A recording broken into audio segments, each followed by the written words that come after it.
If Jesus looked at your life right now, would he be amazed? Not by your success or because you're a good person, but because of your faith. There's only one moment in all of Scripture when Jesus was stunned, where he marveled at someone's faith. And it wasn't his disciples, it wasn't even a Jew. It was a Roman soldier, a man who didn't belong, yet somehow understood more than anyone else. Why did Jesus say that man had the greatest faith? And what does that mean for you when you pray? Well, let's go back. Jesus had just finished teaching and entered Capernaum when a strange request reached him. A Roman centurion had a servant who was on the brink of death, but instead of approaching Jesus himself, he sent Jewish elders on his behalf. And they didn't hesitate. They pleaded with Jesus, saying this Gentile was different. He loved their nation. He even built him a synagogue. Now, think about that. A Roman military officer, honored by the very people he ruled over, that speaks volumes. As Jesus began walking towards the man's home, another message arrived. The centurion had sent friends to say, "Lord, do not trouble yourself, for I am not worthy to have you come under my roof. Therefore, I did not presume you to come, but say the word and let my servant be healed." This wasn't false modesty. This was a man of authority, humbling himself completely. Though the people called him worthy, he knew better. He understood who Jesus was. And in that moment, we see something rare. A man with power choosing humility. Then came the explanation.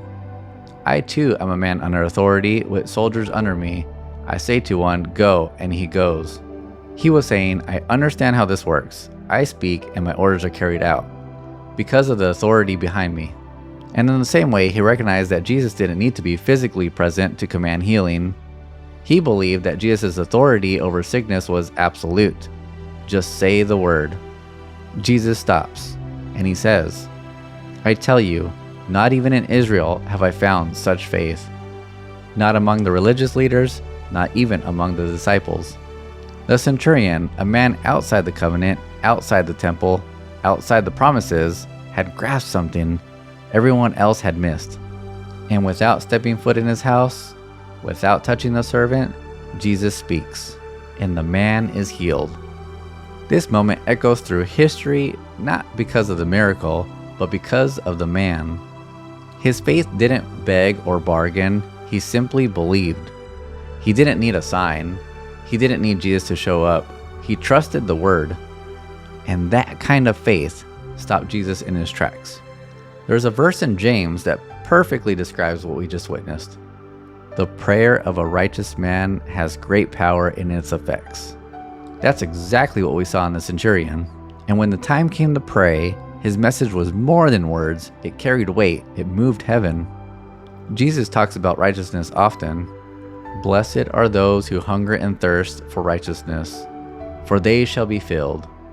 Blessed are those who are persecuted for righteousness' sake, for theirs is the kingdom of heaven." To Jesus, righteousness is about living in a way that reflects God's heart. In Matthew 25, Jesus separates the righteous from the unrighteous, not by what they said, but by what they did. "I was hungry, and you gave me food. I was thirsty, and you gave me drink." So let me ask you, if someone came to you today and said, "Please pray for me," would you feel ready? Not just to speak, but to stand before God with confidence. Are you living the kind of life that heaven listens to? The centurion didn't become righteous in that moment.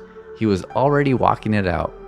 And because of that, when the moment came, his prayer had power. Live like that. Live in such a way that you're always ready to intercede. Let your entire life be preparation, because one day someone will need your faith. Maybe your child, maybe your sibling, maybe a complete stranger.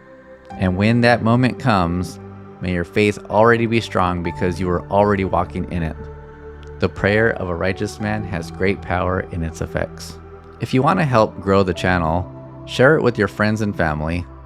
Together, we can help open more eyes to the beauty hidden in Scripture and change the lives of others. Thanks for watching.